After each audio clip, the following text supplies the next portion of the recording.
Welcome to day 15 of the renovation. Lots of updates, lots of stuff going on. As always, I'll tell you all the costs at the end of the video, what we spent today and for the whole renovation so far. But in the lounge, we have basically a tool and materials room, insulation and wood and other bits and bobs basically is getting chucked in here. We've got our bonding coat, which is going to go behind the plaster. We've got building sand, sharp sand, hard wall, ballast. Yeah, it's actually really handy. This will be our lounge, but right now it's a good central hub to just put everything. And you kind of, you want to go for a tool, you know that it's in here. So we've got to decide the lighting, but apart from that, not too much to report in here. Got a little trolley, which help us move the steel beams. So that's where we're at with the lounge. Now, if we go into the dining room, we have some engineering bricks left over because we've used some upstairs. I'll show you that in a minute. And we've put the sheets down just to protect the floor in case anything falls through the chimney, because we're doing work upstairs around the chimney. But yeah, not too much to report in here. It's actually come to a really good place. Once the floor went back down, it was actually looking really good. So that's where we're at. We've still got to knock this wall down, obviously. I say obviously, like it's just going to happen at a click of the fingers. But yeah, that will be happening at a later date after the chimney comes down, because basically this is going to create loads of dust and we don't want all the dust to go through to the kitchen. So that's where we're at with the dining room. And let's go upstairs where most of the changes have been happening. So we have prepped for the first beam, the steel beam, and it is looking pretty cool. So let me put my notes down and I will try and explain everything as best I can. So we have a big hole in our ceiling, first and foremost, so we can see all the way up. Now we have new engineering bricks here, so we knocked out the brickwork and put in 4 new courses of engineering bricks. So you can see there. And then we've done the same over here. So we've got 4 courses and 4 courses. Now what's going to happen is the steel will sit on those engineering bricks, and it will sit on those engineering bricks. The span is 4.25 meters, and that will go across. Then on top of the steel beam will be a metal plate, a 12mm thick metal plate. It's the same size as a chimney, same width and depth, but it's got 10 centimeters extra depth, and that gets tubed into the wall essentially. So yeah, that's what will happen. That will take the weight of the chimney above, and the breast and the stack out on the roof. That's all staying, and then we can remove everything here and everything below as well in the dining room, which we just saw. So that's what will happen. The floor will obviously have a massive hole in it, so we'll have to make good the floor and do everything. Extend the joist, etc, etc. We are also going to put a new joist up here. So before there was a joist against the wall, which obviously supported the final bit of plaster, etc. But what happened is it went to the chimney, it sat on the chimney obviously because there's brick there. Then they put another one here and it sat on the chimney there. But we're going to put a brand new, bigger 5x2 in there, and that will be a whopper against the wall essentially to give us that full span support. We're going to have fun getting it in there, but I'll explain about how we plan to get the beam in there in a minute, because it is all one, and yeah, it's going to get craned in, so I'll explain the plan for that shortly.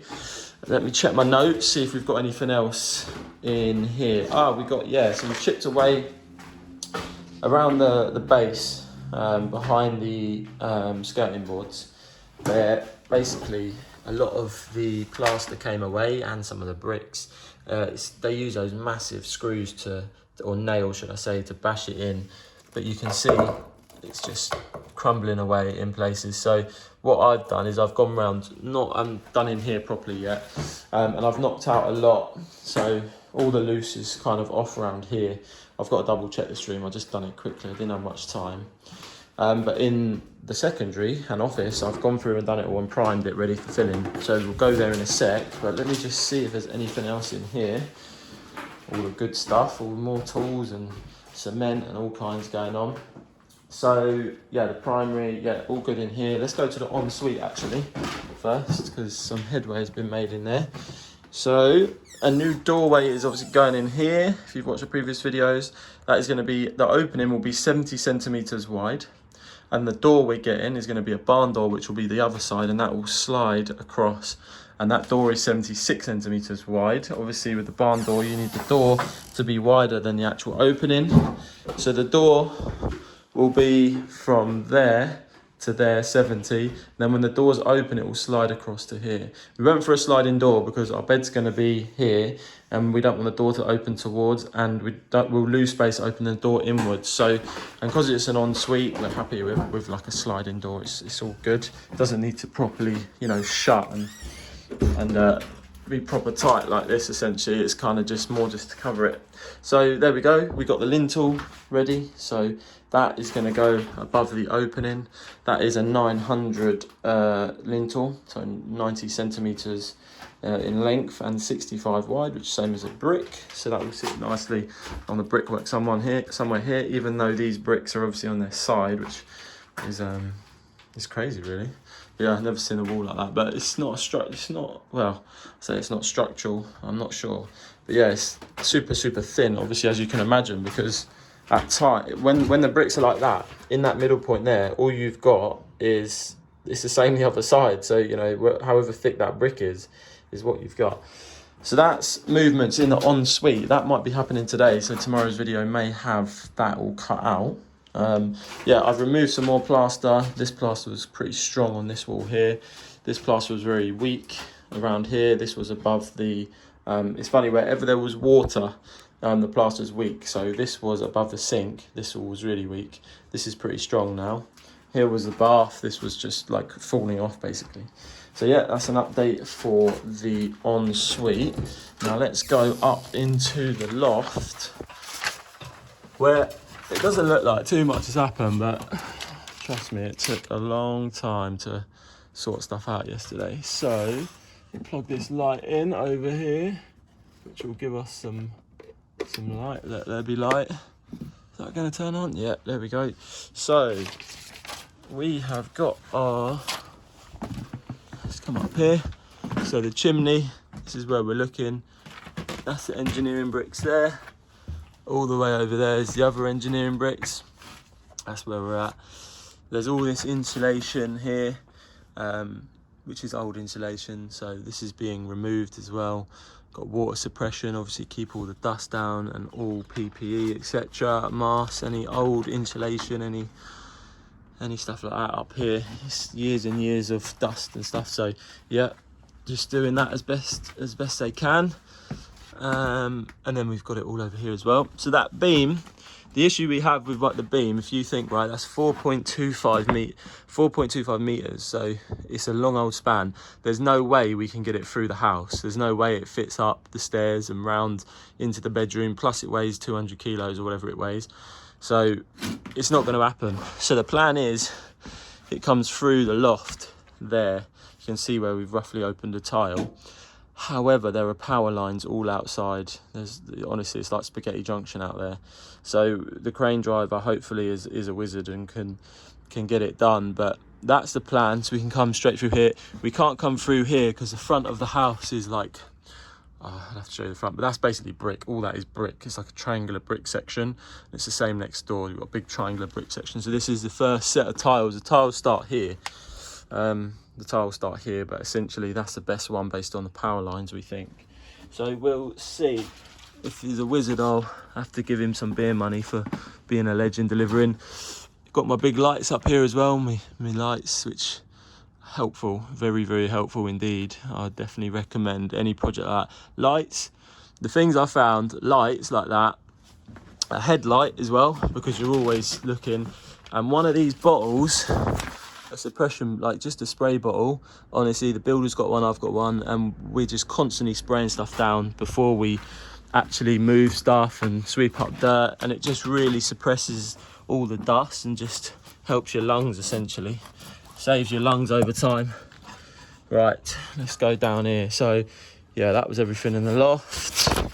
I've also done a skip run, even though we do have a skip, because I want the heavy hardcore to go into the skip. The things like wood I just pile up and then I go to the skip and do it. So let's go into the office. Now this is what we've done in here. We had a vent up there, which, so basically there's an extension that side now on the house, so that's a bedroom the other side of this wall, but it wasn't before, so that was a vent outside that they just left in, so that was removed, which of course it was a solid metal vent. When that got removed, all the plaster, I thought, you know what, I'm coming with it. Down here as well, we have, a big old hole. So I don't know if it comes across on camera, but there is a bow right here in the wall. So over the 70 years this house has existed, this has come forward. Right here has come forward, right? So that pushed all the plaster loose. Right here, you could just pull it off basically. And this used to obviously be the outside of the house, which took a battering from the weather. So over the years, that was all loose and blown. Loose brick as well. That brick was, well, that was in there, so that just came out. I didn't even have to do anything. But this is all now solid. I can't, you know, if I'm chiseling away at this, it's really solid. There are cracks and other things, but it's pretty good for now. So what we're going to do, or what I've done, is all around the skirting, I've knocked out all the loose stuff in here, all around here. Obviously being really cautious of any electricity wires and bits and bobs. So that's got a bit of a bulge here as well, but it's all solid now. It's all solid. So around the picture rail was the same story. Luckily enough, this picture rail came off with relative ease, unlike the next room, which I'll show you. But that is all been primed now. So that was primed with 50% PVA and water. So all along here where we're going to fill, some around there, I mean, that's going to get bricked up anyway, so that's a bit different. But all around the base has all been PVA'd and watered, so it's all now sort of secure and we don't have that dust layer. So that's where we're at in here, which is, I'm pretty happy with, to be honest. I think I'm going to do a lot of the hardwall because essentially this room's going to get skimmed. So this is just to make good and do what we can for the plasterer basically. And he's going to skim this, plaster it with mesh as well. So yeah, a bit of a task in here, but it's a hard one. I mean, you either take it back and take all the plaster off to that and board it all and go from there. But the thing is, none of the walls are straight. So, you know, you're boarding onto wonky walls. It's at what point do you say, you know what, I accept what it is. That's all good. And I like keeping the old to some degree. In here, we got the same thing. So you can see the engineering bricks up there. So more plaster came off. This was where the picture rail came off. This picture rail, you can see here, for some reason, maybe they couldn't get it secured.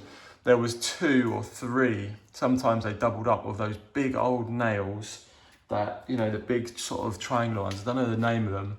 So yeah, you can see there, and it was the same here. And that's it. I mean, it didn't want to come off. So in the end, it pulled the plaster off. So I've had to make these holes. And then around the base is similar. This skirting board here pulled a lot off. You can see, so that pulled a lot off. Around the bay window, it just came flying off. So that's where we're at basically. But all of this, all the loose stuff's been removed now. We're in a good place, and we are ready to essentially fill all of this. So I am happy with the result, although it's a bit more gappy and holy than I probably would have liked, but I feel like we're in a good place. So that's where we're at. This steel beam is arriving tomorrow. It's Monday, day 15. So tomorrow, day 16, the beams should be in. So yeah, we'll see tomorrow's video if it's in or not. Now, amounts, prices, costs. The lintel we bought yesterday, which was £16.50. So we needed that. We also bought 2 bags of builder sand and 2 bags of sharp sand, because we just keep the builder going. We just keep the supplies in here essentially, and I know more has to be made up today. I've got to go and get some quick set cement. It's on my list for this morning. And then the total cost for the project so far, just materials, is £4,985. £4,985, and we are on day 15. Now, as I've said, it was front loaded, so we spent a lot of money in the first week for products and things, materials that we're still using now. For example, we got all the wiring, all the plumbing in that week. So this week hasn't been as well. Yesterday, you know, we spent 50 on the lintel, some other bits and bobs. Today I've got to get some cement and other bits, but it's slowing down this week because it's more of a destruction week, which is really really makes me happy, to be honest, because the way money was flying out in the initial week was crazy.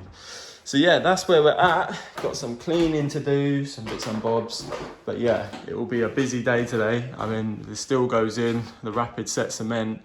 We might even be able to start chiseling this down. So we shall see. I'm excited, and I'll see you tomorrow for another update.